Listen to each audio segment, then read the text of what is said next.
ಓಂ ಶಾಂತಿ. ಇಂದಿನ ಮುರಳಿ ಮಂಥನಕ್ಕೆ ನಿಮ್ಮೆಲ್ಲರಿಗೂ ಸ್ವಾಗತ. ಇಂದಿನ ಈ ಆಳವಾದ ಜ್ಞಾನದ ಚರ್ಚೆಯನ್ನು ಶುರು ಮಾಡುವ ಮುಂಚೆ ನಾವೆಲ್ಲರೂ ಒಂದು ಕಥೆಯನ್ನು ನೆನಪು ಮಾಡಿಕೊಳ್ಳೋಣ. ಖಂಡಿತ. ಮಧುರಾತಿ ಮಧುರ ಮಕ್ಕಳೇ, ನೀವೆಲ್ಲರೂ ಕಲ್ಪನೆ ಮಾಡಿಕೊಳ್ಳಿ, ಒಬ್ಬ ರಾಜಕುಮಾರ ಇರ್ತಾನೆ. ಸರಿ. ಆದ್ರೆ ಅವನಿಗೆ ತಾನು ಯಾರು ಅನ್ನೋದೇ ಸಂಪೂರ್ಣವಾಗಿ ಮರೆತೋಗಿರುತ್ತೆ. ಅರೆ, ಅಂದ್ರೆ ತನ್ನ ನೆನಪನ್ನೇ ಕಳ್ಕೊಂಡಿರ್ತಾನ? ಹೌದು. ಇದು ಯಾವುದೋ ಪೆಟ್ಟು ಬಿದ್ದು ಆದ ಮರೆವಲ್ಲ.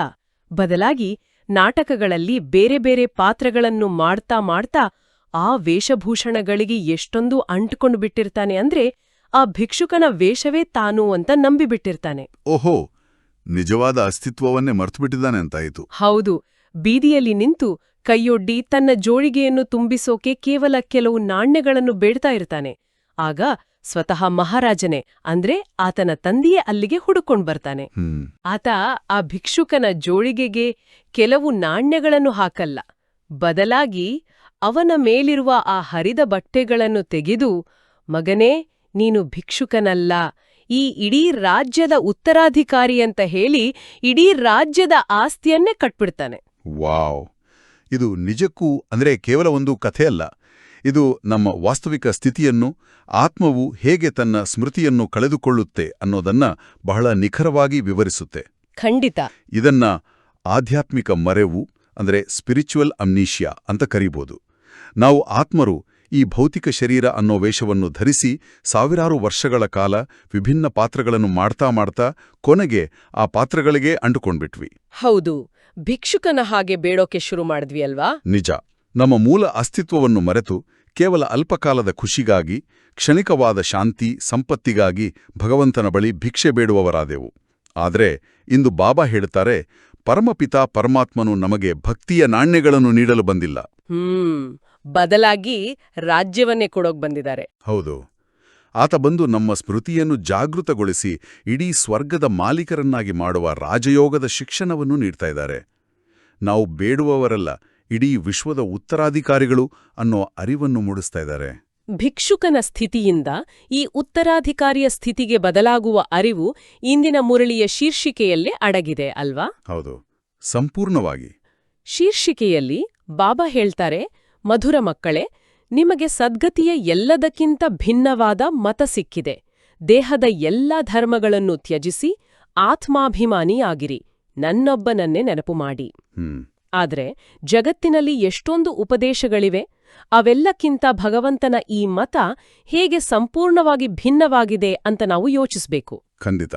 ನಾವು ಪ್ರಪಂಚದಲ್ಲಿ ನೋಡುವ ಬಹುತೇಕ ಉಪದೇಶಗಳು ಅಥವಾ ನಿಯಮಗಳು ಈ ದೇಹಕ್ಕೆ ಸೀಮಿತವಾಗಿರ್ತವೆ ಅಲ್ವಾ? ಹೌದು. ಜಾತಿ, ಮತ, ಭಾಷೆ ಹೀಗೆ. ಅದೇ, ನೀವು ಈ ಜಾತಿಗೆ ಸೇರಿದವರು, ಹಾಗಾಗಿ ಹೀಗೆ ನಡೆದುಕೊಳ್ಳಿ, ನೀವು ಇಂತಹ ಅಂತಸ್ತಿನವರು, ಈ ಭಾಷೆಯವರು ಅನ್ನೋ ನಿರ್ದೇಶನಗಳೆಲ್ಲ ಇವೆಲ್ಲ ದೇಹದ ಧರ್ಮಗಳು.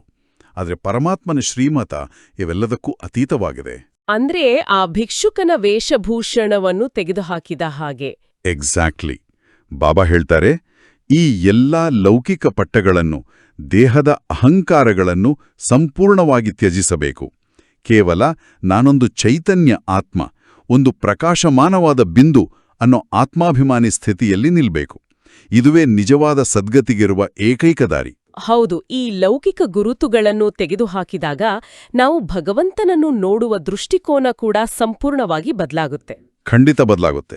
ಇದು ಇಂದಿನ ಮುರಳಿಯ ಪ್ರಶ್ನೆಗೆ ನಮ್ಮನ್ನು ಕರೆದೊಯ್ಯುತ್ತೆ.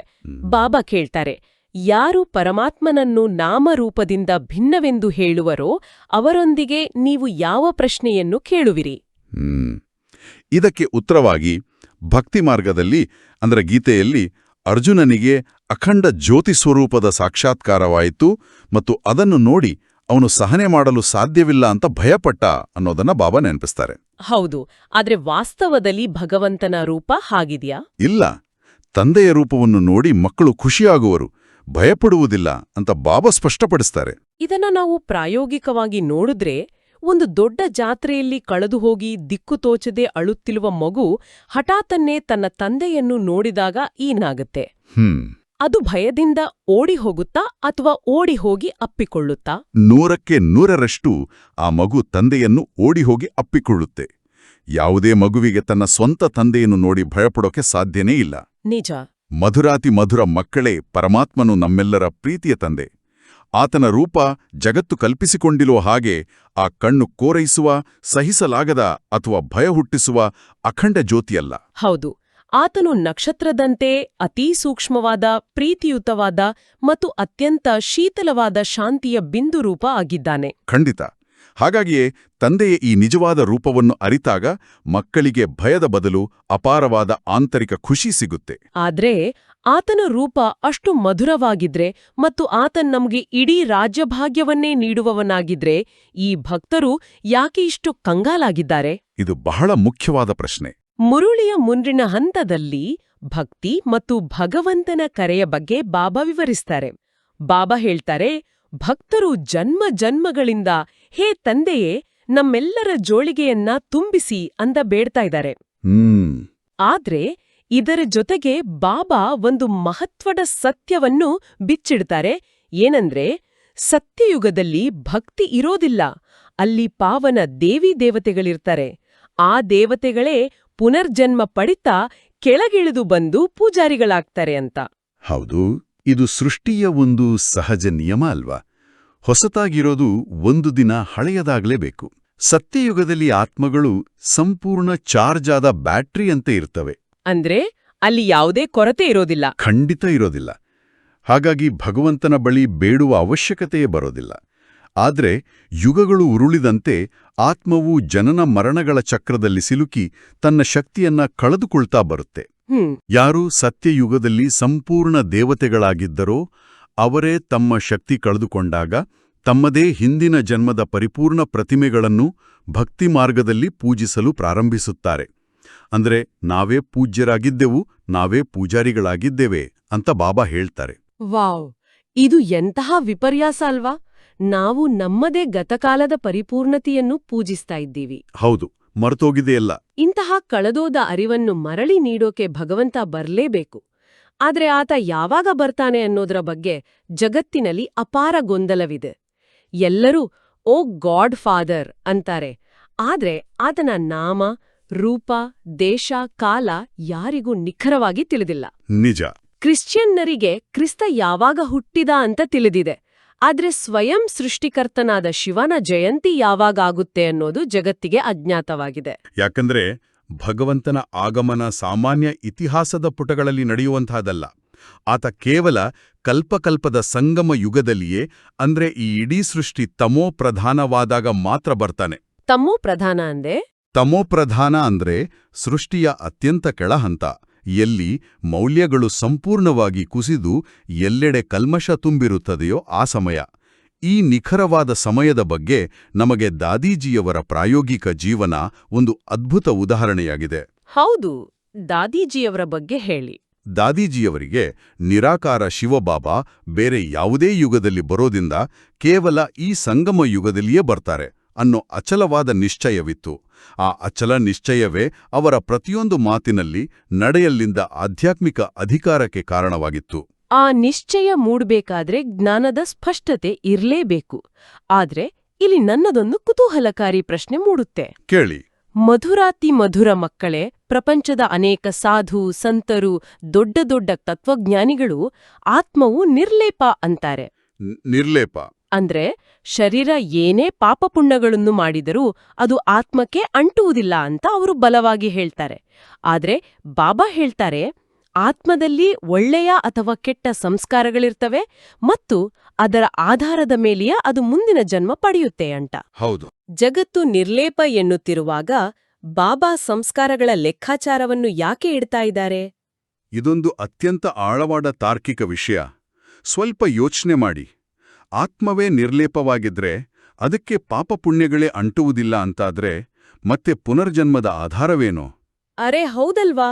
ಈ ಜಗತ್ತಿನಲ್ಲಿ ಒಬ್ಬರು ರಾಜನಾಗಿ ಮತ್ತೊಬ್ಬರು ಕಡುಬಡವನಾಗಿ ಯಾಕೆ ಹುಟ್ಟುತ್ತಾರೆ? ಒಬ್ಬರಿಗೆ ಸಂಪೂರ್ಣ ಆರೋಗ್ಯ ಮತ್ತೊಬ್ಬರಿಗೆ ಹುಟ್ಟಿನಿಂದಲೇ ಅನಾರೋಗ್ಯ ಯಾಕೆ ಪ್ರಾಪ್ತವಾಗುತ್ತೆ? ಆತ್ಮ ನಿರ್ಲೇಪವಾಗಿದ್ರೆ ಇಡೀ ಜಗತ್ತು ಕೇವಲ ಒಂದು ಅರ್ಥಹೀನ ಘಟನೆ ಆಗ್ಬಿಡುತ್ತಲ್ವಾ? ಖಂಡಿತ. ಕರ್ಮದ ಸಿದ್ಧಾಂತಕ್ಕೆ ಅರ್ಥವೇ ಇರೋದಿಲ್ಲ. ಹೌದು. ಅದಕ್ಕಾಗಿಯೇ ಬಾಬ್ದಾದಾ ನಮಗೆ ನಿಖರವಾದ ಗತಿ ಮತವನ್ನು, ಅಂದರೆ ಕರ್ಮ ಮತ್ತು ಗತಿಯ ತತ್ವಜ್ಞಾನವನ್ನು ವಿವರಿಸುತ್ತಾರೆ. ಆತ್ಮವು ಶರೀರದ ಮುಖಾಂತರ ಕರ್ಮ ಮಾಡುತ್ತದೆ ಮತ್ತು ಆ ಕರ್ಮದ ಸಂಸ್ಕಾರಗಳು ಆತ್ಮದಲ್ಲಿಯೇ ರೆಕಾರ್ಡ್ ಆಗುತ್ತವೆ. ರೆಕಾರ್ಡ್ ಆಗುತ್ತವೆ. ಆ ಸಂಸ್ಕಾರಗಳ ಆಧಾರದ ಮೇಲೆಯೇ ಆತ್ಮ ಮುಂದಿನ ಶರೀರವನ್ನು ಪಡೆಯುತ್ತೆ. ಈ ಗುಟ್ಟನ್ನು ಭಕ್ತಿ ಮಾರ್ಗದ ವ್ಯಾಸರಾಗಲಿ ಬೇರೆ ಯಾವುದೇ ಮನುಷ್ಯರಾಗಲಿ ಬರೆದದ್ದಲ್ಲ. ಸ್ವಯಂ ಜ್ಞಾನಸಾಗರನಾದ ನಿರಾಕಾರ ಭಗವಂತನೇ ಕುಳಿತು ನಮಗೆ ಈ ಸತ್ಯವನ್ನು ತಿಳಿಸ್ತಾ ಇದ್ದಾರೆ. ಆತ್ಮವು ಖಂಡಿತವಾಗಿಯೂ ನಿರ್ಲೇಪವಲ್ಲ. ಈ ಕರ್ಮದ ಸಿದ್ಧಾಂತವನ್ನು ಅರ್ಥಮಾಡಿಕೊಂಡಾಗ 84 ಜನ್ಮಗಳ ಏಣಿಯ ರಹಸ್ಯ ತಾನಾಗಿಯೇ ಬಿಚ್ಚಿಕೊಳ್ಳುತ್ತೆ. ಹೌದು. ಬಾಬಾ ನಮಗೆ 5000 ವರ್ಷಗಳ ಸೃಷ್ಟಿ ನಾಟಕದ ಏಣಿಯ ಚಿತ್ರವನ್ನು ನೀಡಿದ್ದಾರೆ.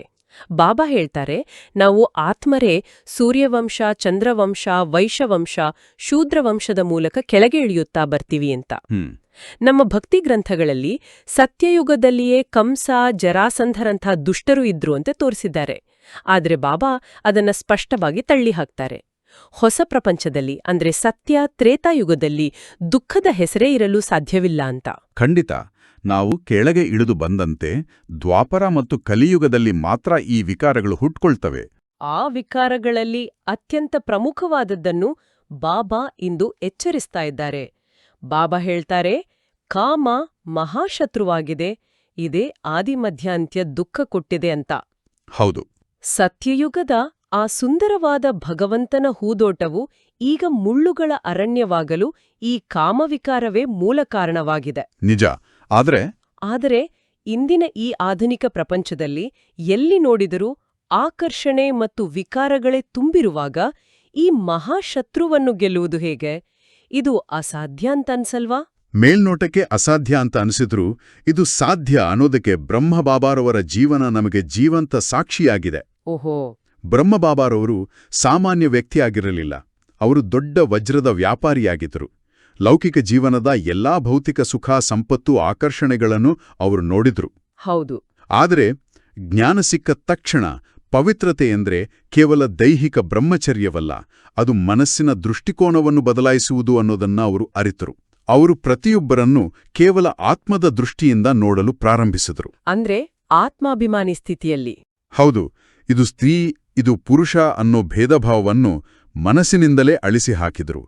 ಭಗವಂತನ ಹೂದೋಟವನ್ನು ಮತ್ತೆ ನಿರ್ಮಾಣ ಮಾಡಲು ತಾವು ಮೊದಲು ಸಂಪೂರ್ಣ ಪವಿತ್ರತೆಯ ಕಡೆಗೆ ಹೆಜ್ಜೆ ಹಾಕಿದರು. ಆ ಹೊಸ ಹೂದೋಟದ ನಿರ್ಮಾಣಕ್ಕೆ ಒಂದು ಮೂಲ ಬೀಜ ಬೇಕಲ್ವಾ? ಬಾಬಾ ಹೇಳ್ತಾರೆ, ಭಗವಂತನು ಮನುಷ್ಯ ಸೃಷ್ಟಿ ವೃಕ್ಷದ ಬೀಜರೂಪ.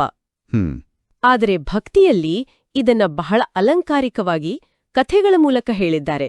ವಿಷ್ಣುವಿನ ನಾಭಿಯಿಂದ ಕಮಲ ಬಂತು, ಆ ಕಮಲದಿಂದ ಬ್ರಹ್ಮ ಬಂತ ಅಂತ ತೋರಿಸ್ತಾರೆ. ಅದು ಕೇವಲ ಭಕ್ತಿಯ ಸುಂದರ ಕಲ್ಪನೆ. ಅದರ ವಾಸ್ತವಿಕ ಸತ್ಯ ಇದೇ ಮನುಷ್ಯ ಲೋಕದಲ್ಲಿ ನಡೆಯುತ್ತೆ. ಹೇಗೆ? ಮಧುರಾತಿಮಧುರ ಮಕ್ಕಳೇ, ಬೀಜರೂಪ ತಂದೆಯಾದ ಪರಮಾತ್ಮನು ಈ ಕಳಿಯುಗದ ಅಂತಿಮದಲ್ಲಿ ಪ್ರಜಾಪಿತ ಬ್ರಹ್ಮ ಎಂಬ ಸಾಧಾರಣ ಮನುಷ್ಯ ಶರೀರದಲ್ಲಿ ಪ್ರವೇಶ ಮಾಡ್ತಾರೆ. ಅವರ ಮುಖಾಂತರ ವೇದಶಾಸ್ತ್ರಗಳ ನಿಜವಾದ ಸಾರವನ್ನು ತಿಳಿಸುತ್ತಾ ಪುನಃ ದೇವತಾ ಧರ್ಮವನ್ನು ಸ್ಥಾಪಿಸ್ತಾರೆ. ಇದು ಆಕಾಶದಲ್ಲೋ ಪುರಾಣಗಳಲ್ಲೋ ನಡೆಯುವ ಘಟನೆಯಲ್ಲ, ನಮ್ಮ ಕಣ್ಮುಂದೆ ವಾಸ್ತವದಲ್ಲಿ ನಡೆಯುತ್ತಿರುವ ಇತಿಹಾಸ. ಇಷ್ಟು ಆಳವಾದ ರಹಸ್ಯಗಳನ್ನ ಅರಿತ ಮೇಲೆ ಇದನ್ನ ನಮ್ಮ ಜೀವನದಲ್ಲಿ ಅಳವಡಿಸಿಕೊಳ್ಳುವುದು ಹೇಗೆ? ಅದಕ್ಕಾಗಿಯೇ ಇಂದಿನ ಧಾರಣಾ ಪಾಯಿಂಟ್ಸ್ ನಮ್ಗೆ ದಿಕ್ಸೂಚಿಯಾಗಿವೆ. ಹೌದು, ಹೇಳಿ. 1ನೇಯದು, ನಾವು ಮಾಸ್ಟರ್ ಜ್ಞಾನ ಸಾಗರರಾಗಿ ಪತಿತರಿಂದ ಪಾವನರನ್ನಾಗಿ ಮಾಡುವ ಸೇವೆ ಮಾಡಬೇಕು. ವೇದಶಾಸ್ತ್ರಗಳ ಸಾರವನ್ನು ಬುದ್ಧಿಯಲ್ಲಿಟ್ಟುಕೊಂಡು ಸದಾ ಹರ್ಷಿತರಾಗಿರಬೇಕು. 2ನೇಯದು, ಪ್ರತಿಯೊಂದು ಹೆಜ್ಜೆಯಲ್ಲಿ ಶ್ರೀಮತ್ ಪಾಲನೆ ಮಾಡಬೇಕು. ದೇಹದ ಧರ್ಮಗಳನ್ನು ತ್ಯಜಿಸಿ ಆತ್ಮಾಭಿಮಾನಿಯಾಗಬೇಕು. ಇದನ್ನ ಪ್ರತಿದಿನದ ಬದುಕಿನಲ್ಲಿ, ಆಫೀಸಿನಲ್ಲಿ ಅಥವಾ ಮನೆಯಲ್ಲಿ ಹೇಗೆ ಅಳವಡಿಸಿಕೊಳ್ಳೋದು? ಇದು ಬಹಳ ಪ್ರಾಯೋಗಿಕವಾಗಿದೆ. ನೋಡಿ, ನೀವು ಕೆಲಸದ ಸ್ಥಳದಲ್ಲಿ ಒಂದು ಕಠಿಣ ಮೀಟಿಂಗ್ನಲ್ಲಿರ್ಬೋದು. ಹೌದು, ಬಹಳಷ್ಟು ಬಾರಿ ಆಗತ್ತೆ. ಅಥವಾ ಮನೆಯಲ್ಲಿ ಕೋಪಗೊಂಡಿರುವ ಸಂಬಂಧಿಕರ ಜೊತೆ ಇರ್ಬೋದು.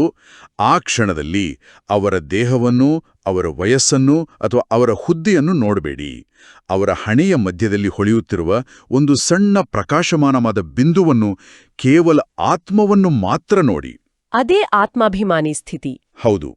ನೀವು ಈ ಜ್ಞಾನದ ಸಾರವನ್ನು ಬುದ್ಧಿಯಲ್ಲಿಟ್ಟುಕೊಂಡಾಗ ನಿಮ್ಮ ಮುಖದಲ್ಲಿ ತಾನಾಗಿಯೇ ಒಂದು ಆಂತರಿಕ ಮಂದಹಾಸ ಮೂಡುತ್ತೆ. ನೀವು ಬೇರೆಯವರ ಅಹಂಕಾರಕ್ಕೆ ಪ್ರತಿಕ್ರಿಯಿಸುವುದಿಲ್ಲ, ಬದಲಾಗಿ ಅವರಿಗೆ ಶಾಂತಿಯನ್ನು ನೀಡ್ತೀರಾ. ಆ ಶಾಂತಿಯ ಸ್ಥಿತಿಯನ್ನೇ ಇಂದಿನ ವರದಾನದಲ್ಲಿ ಬಾಬಾ ತಿಳಿಸ್ತಾ ಇದ್ದಾರೆ.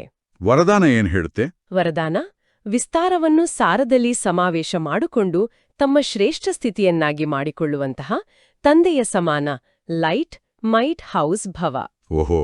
ವಿಸ್ತಾರವನ್ನು ಸಾರದಲ್ಲಿ ಸಮಾವೇಶ ಮಾಡುವುದಂದ್ರೆ ಏನು? ನಮ್ಮ ಜೀವನದಲ್ಲಿ ಯಾವುದೇ ಸಮಸ್ಯೆ ಬಂದಾಗ ನಾವು ಸಾಮಾನ್ಯವಾಗಿ ಏನ್ ಮಾಡ್ತೀವಿ? ಇದು ಯಾಕೆ ಹೀಗಾಯ್ತು, ಇವರು ನನ್ಜೊತೆಗೆ ಯಾಕೆ ಹೀಗ್ ಮಾಡಿದ್ರು, ಇದಕ್ಕೆ ಕಾರಣ ಯಾರು ಅಂತ ಪ್ರಶ್ನೆಗಳ ಮೇಲೆ ಪ್ರಶ್ನೆಗಳನ್ನೇ ಕೇಳ್ತಾ ಹೋಗ್ತೀವಲ್ವಾ? ಹೌದು, ಬಹಳ ಯೋಚನೆ ಮಾಡ್ತೀವಿ. ಅದುವೇ ವಿಸ್ತಾರ. ಅದರಲ್ಲಿ ನಮ್ಮ ಶಕ್ತಿ ಸಂಪೂರ್ಣ ವ್ಯರ್ಥವಾಗತ್ತೆ. ಇದಕ್ಕೊಂದು ಸಣ್ಣ ಕಥೆ ಇದೆ. ಹೇಳಿ. ದಟ್ಟ ಕತ್ತಲೆಯಿಂದ ತುಂಬಿರೋ ಒಂದು ಕೋಣೆಯಲ್ಲಿ ಒಬ್ಬ ಶಿಷ್ಯ ತನ್ನ ಗುರುವಿನ ಜೊತೆ ಇರ್ತಾನೆ. ಆ ಶಿಷ್ಯ ವಿಶ್ಲೇಷಣೆ ಮಾಡಕ್ ಶುರು ಮಾಡ್ತಾನೆ. ಗುರುವೇ, ಇಲ್ಲಿ ಇಷ್ಟು ಕತ್ತಲೆ ಯಾಕೆ? ಈ ಕತ್ತಲೆ ಎಲ್ಲಿಂದ ಬಂತು?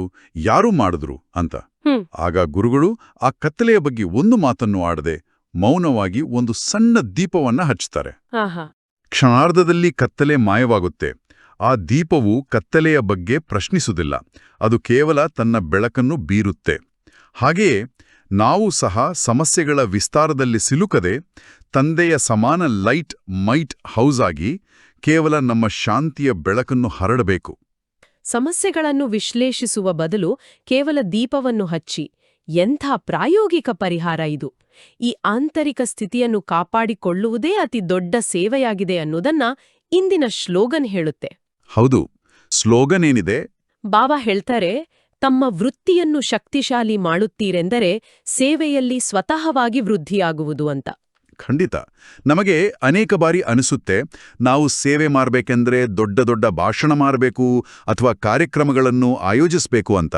ಹೌದು, ಅದೇ ಸೇವೆ ಅಂತ ಅಂದುಕೊಳ್ತೀನಿ. ಆದ್ರೆ ಬಾಬಾ ಹೇಳ್ತಾರೆ, ನಿಮ್ಮ ವೃತ್ತಿ ಅಂದ್ರೆ ನಿಮ್ಮ ಮನಸ್ಸಿನ ಆಳವಾದ ಭಾವನೆಗಳು ಮತ್ತು ಆಲೋಚನೆಗಳು ಶುದ್ಧವಾಗಿದ್ದರೆ ನೀವು ಬಾಯಿಂದ ಒಂದು ಮಾತನ್ನು ಹೇಳದಿದ್ದರೂ ಪರವಾಗಿಲ್ಲ.